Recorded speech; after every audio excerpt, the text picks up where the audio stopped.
texto ele está na segunda epístola do apóstolo Paulo aos Coríntios, capítulo 12. 2 Coríntios 12. O texto para leitura é dos versículos 1 ao 10. Para contextualizar um pouco, Paulo ele teve uma série de desafios com relação à igreja de Corinto, justamente pela localização dessa cidade, as influências culturais que tinha nesse povo, uma cidade portuária, uma cidade bastante movimentada, rica, e que também trazia consigo essa miscigenação, povos de diferentes raças que estavam ali para fazer negócios e trazendo junto consigo diferentes culturas. E quando o evangelho ele foi anunciado ali, a igreja de Corinto ela teve uma série de desafios ali que Paulo ele aborda nessas cartas, 1 e 2 Coríntios, tratando com a igreja e com alguns irmãos também de forma pontual. E no capítulo, a partir do capítulo 10 da segunda carta, Paulo ele entra em defesa de si, porque o apostolado dele é questionado. Esse trabalho, ele como apóstolo, ele é colocado em xeque por algumas pessoas que têm se levantado na liderança da igreja, que têm se colocado também como líderes, querendo alcançar poder, querendo chamar a atenção das pessoas, e eles questionam um pouco esse apostolado, essa liderança de Paulo. Então Paulo ali se levanta nessa carta para fazer alguns apontamentos, algumas ponderações em sua defesa ali. Então a gente vai estar lendo a partir do versículo 1 do capítulo 12. É necessário que eu continue a gloriar-me com isso, ainda que eu não ganhe nada com isso. Passarei as visões e revelações do Senhor. Conheço um homem em Cristo que há 14 anos foi arrebatado ao terceiro céu. Se foi no corpo ou fora do corpo, não sei. Deus o sabe. E sei que esse homem, se no corpo ou fora do corpo, não sei, mas Deus o sabe, foi arrebatado ao paraíso e ouviu coisas indizíveis, coisas que ao homem não é permitido falar. Nesse homem me gloriarei, mas não em mim mesmo, a não ser em minhas fraquezas. Mesmo que eu preferisse gloriar-me, não seria insensato, porque estaria falando a verdade. Evito fazer isso para que ninguém pense a meu respeito mais do que em mim vê ou de mim ouve. Para impedir que eu me exaltasse por causa da grandeza dessas revelações, foi-me dado um espinho na carne, um mensageiro de Satanás para me atormentar. 3 vezes roguei ao Senhor que o tirasse de mim, mas ele me disse: minha graça é suficiente a você, pois o meu poder se aperfeiçoa na fraqueza. Portanto, eu me gloriarei ainda mais alegremente em minhas fraquezas, para que o poder de Cristo repouse em mim. Por isso, por amor de Cristo, regozijo-me nas fraquezas, nos insultos, nas necessidades, nas perseguições, nas angústias, pois quando sou fraco, é que sou forte. Oremos. Pai de amor, muito obrigado por essa noite, por esse tempo de culto a Ti. Pedimos a Deus que o Senhor venha ao nosso encontro, que o Senhor derrame o Teu Santo Espírito para conduzir a Tua palavra, a mensagem que o Senhor tem para as nossas vidas nessa noite. Deus amado, usa-me como instrumento em Tuas mãos. Deus, repreendemos em nome de Jesus toda operação maligna, todo agir do diabo, querendo tirar aquilo que o Senhor tem para nós nessa noite. Em nome de Jesus. Amém. Então Paulo ele continua o discurso que vem desde o capítulo 10, se referindo ao seu ministério, seu apostolado, e ele continua nesse texto aqui no capítulo 12, colocando uma experiência experiência que ele teve. E interessante que, de forma humilde, ele faz essa apresentação dessa experiência, e ele começa essa colocação na terceira pessoa. Conheci um homem. Ele não quer chamar atenção para si, bem diferente daqueles líderes que estavam competindo pelo poder ali na igreja. Ele, de forma humilde, ele se coloca na terceira pessoa para apresentar: olha, se vocês têm experiências e sabem falar de visões, daquilo que vocês experimentaram com Cristo, eu também tenho. E ele apresenta essa revelação que ele teve do Senhor. Ele fala: olha, na terceira pessoa, conheço um homem, mas ele estava se referindo a ele mesmo.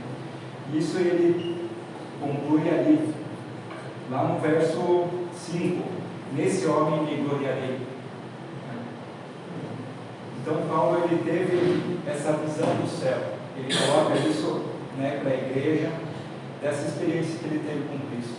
É uma experiência que ele teve há 14 anos atrás, pelo relato. Então, imagina, nesses 14 anos, o que ele sofreu. Ele passou pelo ministério, lendo um pouco antes, a gente vê de naufrágios, e que ele foi chicoteado, e que ele foi confrontado perante as lideranças das cidades, foi confrontado até pelo povo judeu, e tudo isso ele passou, lutou e perseverou na fé, e sempre em observância com o Evangelho. E essa experiência que ele teve, ele guardou para si. A gente não tem um relato na Bíblia em que ele passa contando dessa experiência, dessa visão que ele teve do terceiro céu, e aqui ele vê essa necessidade de colocar: olha, irmãos, se é isso que vocês acham que a igreja precisa, se é isso que é importante para vocês, essas visões, essas experiências com Deus maravilhosas, eu também tenho uma e vou contar para vocês. Mas ele a coloca de forma muito humilde, e ele não dá o enfoque colocando detalhes para essa experiência. Ele traz isso para a edificação da igreja, mas advertindo também a esses cristãos. E ele coloca esse arrebatamento, essa experiência com Deus, e ele coloca que ele não vai se gloriar nisso, nessa experiência que ele teve com Deus. Não vai usar isso para se engrandecer diante das pessoas, para fazer o ego dele subir. Não, ele é humilde, ele se apresenta de forma humilde como um servo do Senhor. Por quê? Para a glória de Deus. Para isso que ele foi levantado, é para isso que ele foi chamado, e nós também, como povo de Deus, como filhos de Deus, a gente foi levantado e foi chamado para servir a Deus, não para gloriar naquilo que a gente tem a capacidade de fazer, naquilo que a gente consegue conquistar por meio do nosso trabalho, por meio das atividades, da força que a gente tem, mas é para a glória de Deus. E essa revelação, essa própria revelação, Paulo ele coloca que isso também aconteceu, mas não para a glória dele, mas para a glória de Deus. Nessa revelação que ele teve 14 anos antes, e que ele coloca isso nessa carta para os irmãos ali de Coríntios. E essa revelação, ele dá essa glória para Deus também, que o possibilitou enxergar nessas maravilhas, essas coisas indizíveis que ele coloca ali, que ao homem não é permitido falar, está nessa versão, ou que o homem não consegue compreender. Aquilo que está no céu, a gente encontra referências na palavra que vai ser maravilhoso, mas a gente não consegue entender como é que vai ser maravilhoso tudo isso. E essa experiência, Paulo, ele apresenta para a igreja, mas dá a glória a Deus, porque se não fosse por Deus, ele não teria experimentado isso. Se não fosse pelo próprio Jesus que veio ao encontro com ele no caminho de Damasco, ele talvez nesse momento ele ainda estaria sendo perseguidor de cristãos. Então ele vê que esse acontecimento, isso se deu para a glória de Deus. E ele nesse momento ele usa essa experiência como ferramenta também para tratar com a igreja de Corinto.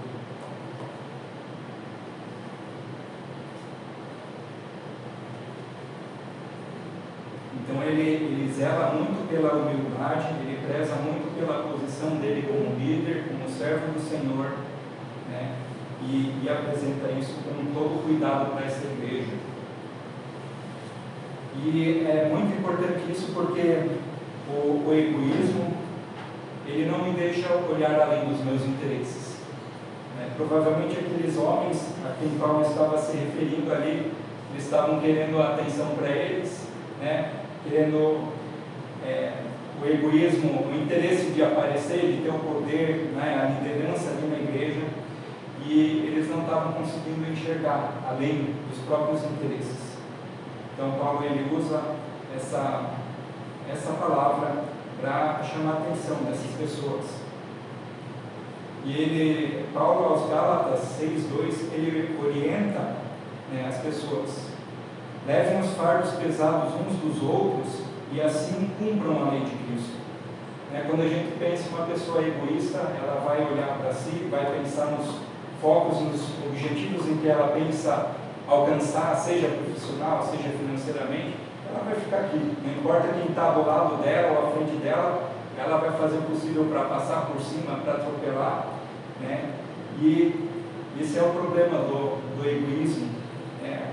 Fica focado nos próprios interesses, e o interesse, né, comum do povo, daqueles que são do povo de Cristo, dos irmãos que estão juntos, próximos, não são observados.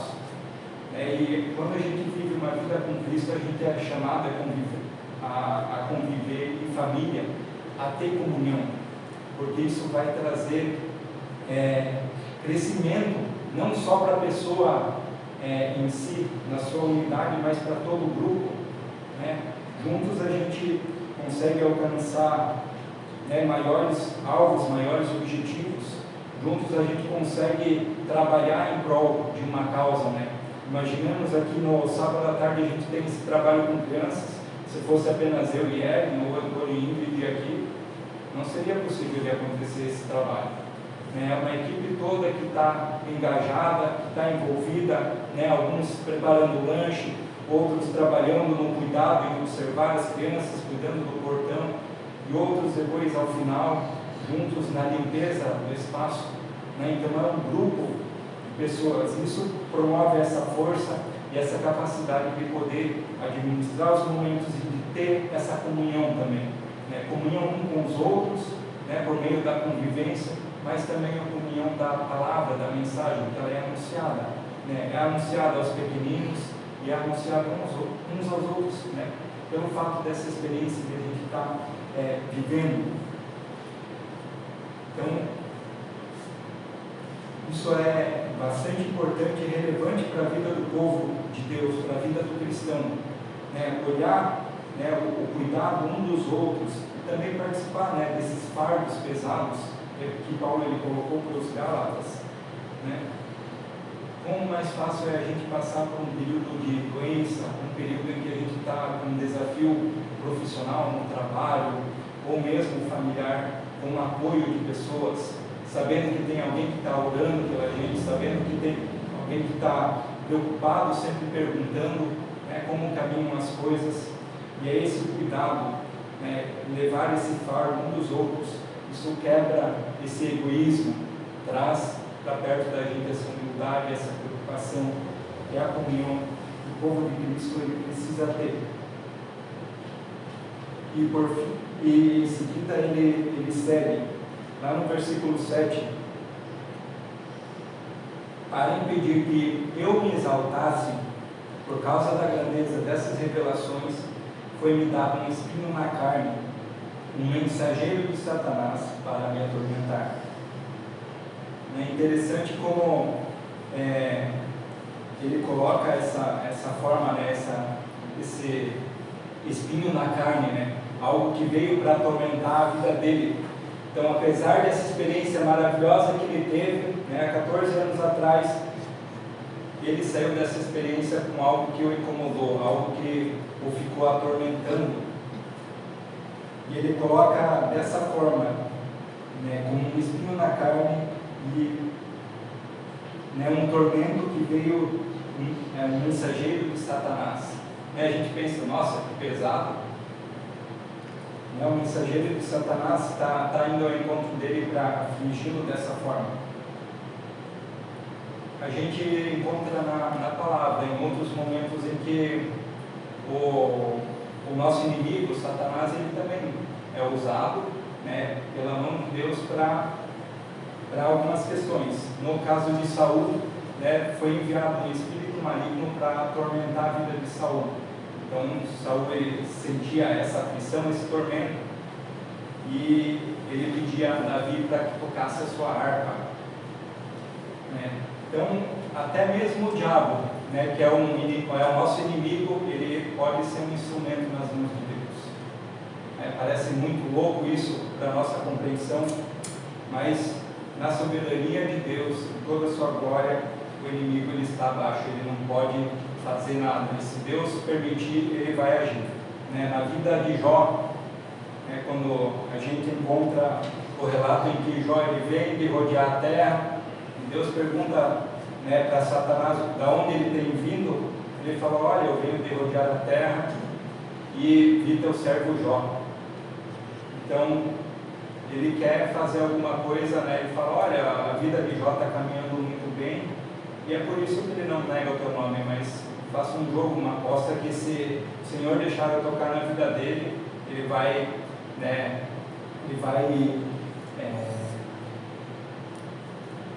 repreender o nome do Senhor, ele vai blasfemar, negar o nome do Senhor.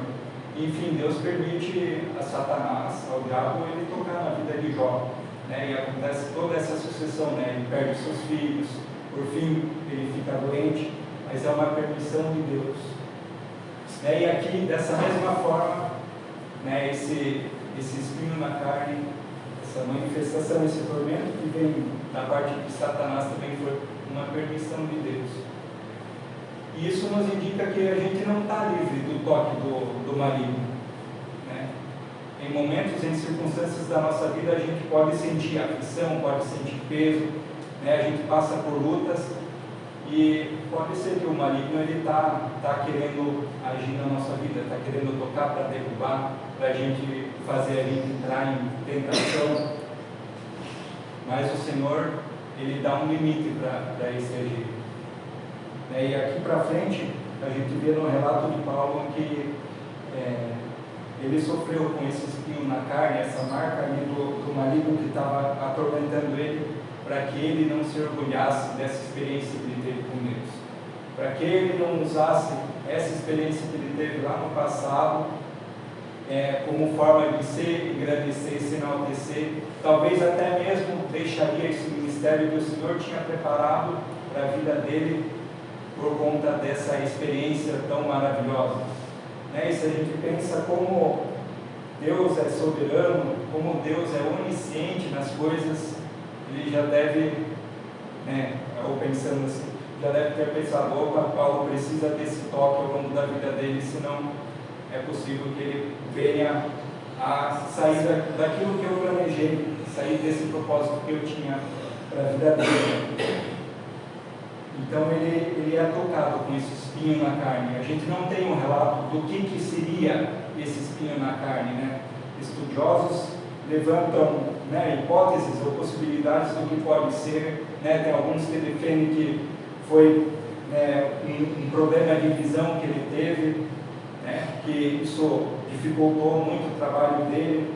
Tem outros que apontam, né, durante esse ministério de Paulo, né, ao longo de suas jornadas, de suas viagens, né, essas questões de naufrágios, dele ser açoitado, né, de toda essa consequência dele estar pregando o Evangelho, isso também poderia ser esse espinho na carne. Mas fato é que a gente pode identificar também para as nossas vidas, às vezes, aquilo que Deus tem permitido acontecer, permitido tocar, para que ele seja glorificado. Paulo aqui ele teve esse espinho na carne para que ele não se orgulhasse dessa experiência, mas para que ele lembrasse sempre: esse espinho na carne veio em função dessa experiência gloriosa que ele teve, né, no céu, no paraíso, e que isso aí ficasse sempre na memória dele. Essa experiência tão maravilhosa, tão boa, pela qual ele lutaria ao longo de sua vida, ao longo de sua jornada, pela qual ele testemunharia de Cristo, né? Não usando aquela experiência, mas falando sempre do Evangelho e lembrando desse espinho na carne, né, que eu trazia à memória. Olha, você é um servo do Senhor, mantenha-se na sua humildade, servindo a Deus. Né? Tanto que ele passa esses 14 anos, né, nessas lutas, nesses desafios, e ele jamais traz isso à tona, né? Jamais tem um relato disso, né, ao longo dos momentos em que ele tem com as igrejas, nos momentos em que ele está viajando sobre toda essa experiência.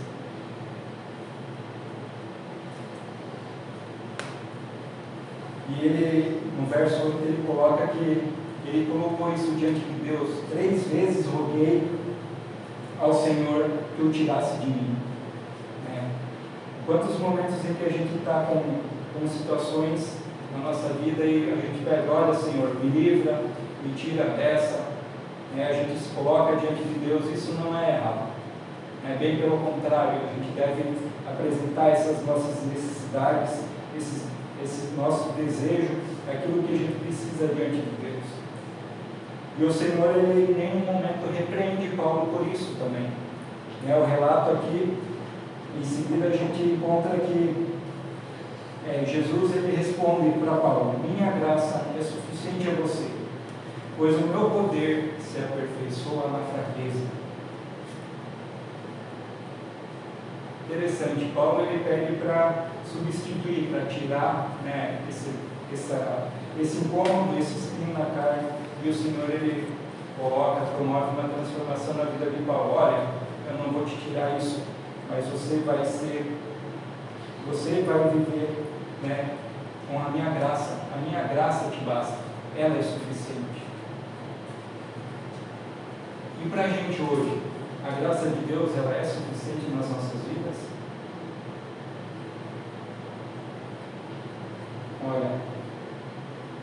Olha, aquilo que o Senhor Jesus fez em nosso favor, né, essa graça, às vezes a gente não para meditar, não pensa muito sobre o que impacta, né, grandemente nas nossas vidas. Né, às vezes em momentos, né, de luta, a gente lembra dessa graça, começa a clamar a Deus e pedir o cuidado, o zelo do Senhor, ou mesmo o livramento. E às vezes Deus ele usa esses momentos de provação, esses momentos difíceis, para ensinar a gente, para mostrar: olha, você por si mesmo, você com seu orgulho, com seu egoísmo, você não consegue grandes coisas. Né? Aos seus olhos pode até conquistar grandes coisas, mas só comigo, né, com a minha graça, você vai conseguir vencer. E interessante que quando a gente pensa, um dia, hoje eu posso estar lutando, posso estar trabalhando, conquistando coisas, mas no dia em que eu vou estar lá na minha sepultura lá, de nada vai adiantar o meu orgulho, o meu ego.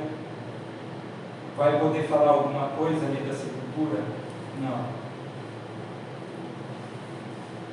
A sepultura é o fim de tudo, e o que vai sobrar ali nesse momento é aquilo que eu tenho construído agora, essa fé em Cristo, debaixo dessa graça que Deus tem nos dado. E a graça maior é a da salvação por meio do sangue de Jesus, que foi vertido lá na cruz do Calvário. Desse Deus que se desfez de sua glória e veio aqui para esse mundo para mostrar à humanidade o amor, para ensinar sobre o cuidado, sobre a palavra de Deus, e para mostrar o que é graça de fato. Não é algo que a gente merece, é um favor imerecido de Deus, é algo que a gente não pode alcançar, e é essa graça que a gente recebe, e essa graça em que Jesus ele aponta para Paulo: olha, a minha graça te basta, você precisa só dela, independente se você vai seguir com essa dor, esse espinho na carne, a minha graça, ela vai estar junto contigo. E Paulo ele vai se lembrar disso ao longo dessa jornada.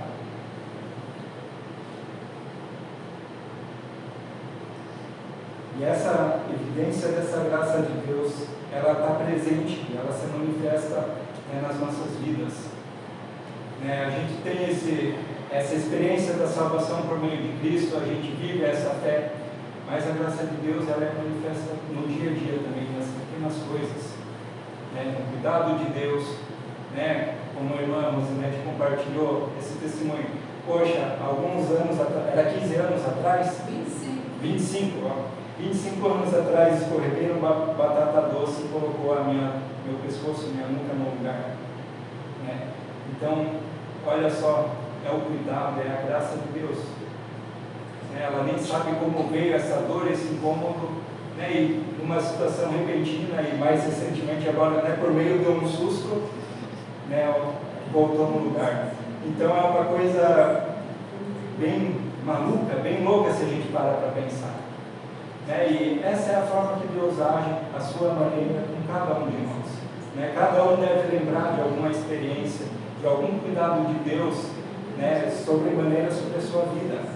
E é por meio dessa graça, desse cuidado que Deus, Ele manifesta e expressa. A gente está vivendo num mundo, e a gente vive num mundo, né, que é pecaminoso, consequência da queda do homem. Mas o Senhor, Ele proporcionou isso. Apesar de todas essas aflições, desses tormentos que a gente enfrenta na nossa vida, né, a gente vê a manifestação da graça de Deus, do cuidado de Deus sobre as nossas vidas. E em seguida, né, Jesus, ele coloca para Paulo: o meu poder se aperfeiçoa na fraqueza. Né, se a gente olha aos olhos humanos, uma pessoa fraca de nada presta. Né, para trabalhar não vai ter força, não vai conseguir fazer o serviço direito. Não é uma pessoa fraca psicologicamente, né, está muito suscetível a entrar em depressão, né, pode pensar em suicídio, né, mas aos olhos de Deus, né, Jesus, ele coloca, é na fraqueza que o meu poder é manifesto. Então, se eu consigo, né, pela minha força, conquistar ou fazer aquilo que, vamos dizer assim, conquistar a minha salvação, a graça de Deus, ela não seria necessária para a minha vida. Mas ali Deus coloca: olha, é na fraqueza, na tua fraqueza, naquilo que tu sente falta, naquilo que tu precisa, é que eu vou conseguir revelar o meu poder na tua vida. E quando a gente lembra, né, em quantos momentos, né, o povo de Israel passou por desafios, né, mesmo no deserto, e eles estavam lá: olha, né, o nosso Deus está conosco, mas recebendo a bênção, o cuidado de Deus, aí se desviavam, voltavam à idolatria, né, passaram 40 anos no deserto, e Deus trabalhando e lidando com eles, e eles não entendendo esse cuidado, essa graça de Deus e esse poder de Deus na vida deles. Eles estavam transitando esse período no deserto e não conseguiram compreender. Deus teve que purificar, né, esse povo, aquelas pessoas que saíram do Egito, Josué e Caleb, que receberam a terra prometida. Né? E o povo que, quando estava cativo ainda no Egito, né, muitos já ainda estavam clamando naquele sofrimento, naquela dor, sofrendo a escravidão, tendo que trabalhar, né, cada vez mais as jornadas de trabalho, as jornadas diárias. Né, o rei o faraó, ele estava aumentando, né, para que o povo parasse de se multiplicar, e isso estava se tornando um fardo, estava sendo difícil, e o povo estava levantando esse clamor diante de Deus, no meio dessa dificuldade, dessa aflição, desse cansaço do trabalho árduo do dia a dia. E ali o poder de Deus, ele foi manifesto. Afinal, Deus, ele levantou Moisés, né, para ir falar com o faraó, e se utilizou das pragas, né, das famosas 10 pragas do Egito. E ali o poder de Deus, ele foi manifesto, não só para o povo dele, mas também, né, para os egípcios que estavam ali vivendo essa experiência dessas 10 pragas. E assim também, esse poder de Deus, ele foi manifesto por meio da vida de Paulo. Né, olha, né, os milagres que aconteceu, que aconteceram, né, quando Paulo estava pregando um homem, ele cai da janela, ele morre e ele ressuscita, né? Então é esse poder de Deus que é manifestado. E ele é manifestado, né, quando a gente se desfaz da gente mesmo, do nosso orgulho, do nosso egoísmo, e permite, né, a ação de Deus. É o nosso